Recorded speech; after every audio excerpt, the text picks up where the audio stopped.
Will Narcos return for Season 4?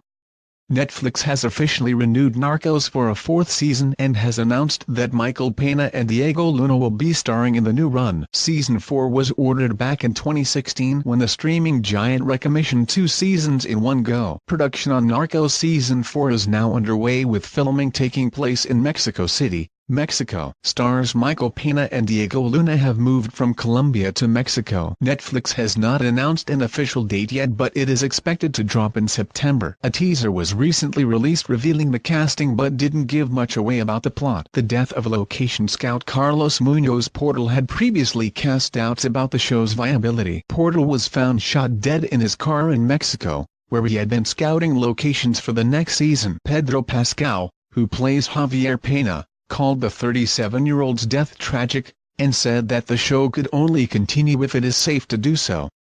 "We can't do it if it's not safe. If they want to do it, they'll figure it out in a safe way. We're talking about lives," he told TMZ. When will Narcos Season 4 be released?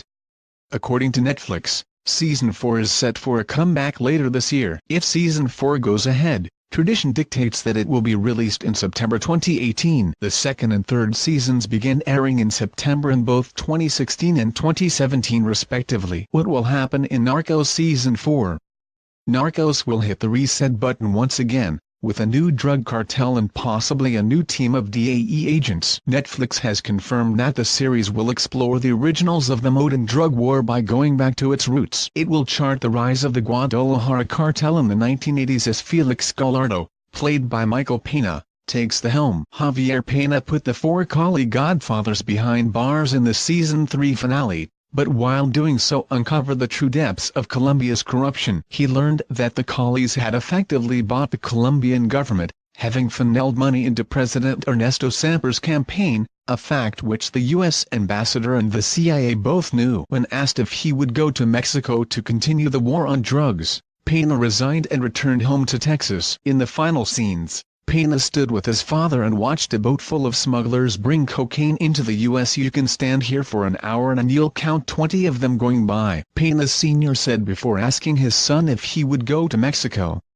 "I'm through," Peña replied. "I've done enough." Showrunner Eric Newman said that you can believe Peña's final words. "What's tragic about it is that you're losing truly one of the good guys," he explained, all but confirming that Pedro Pascal will not be returning to the series. Season 3 closed with a shot of the Rio Grande, confirming the action will move to Mexico. The new season will open with Kiki Camarena, Peña, as he moves his wife and young son from California to Guadalajara to take on a new post. He learns that his assignment will be more challenging than he ever could have imagined. A tragic chain of events unfold, and so the new series kicks off. Newman said, "Past a certain point, and I think we've just reached that point in our show, Mexico became the kings of the cocaine game. You realize that you shut down the Miami-Caribbean corridor where they were bringing all their cocaine in for years, and that cocaine is going to find another way in. Why not this country of 130 million people with a 2,000-mile border they share with us?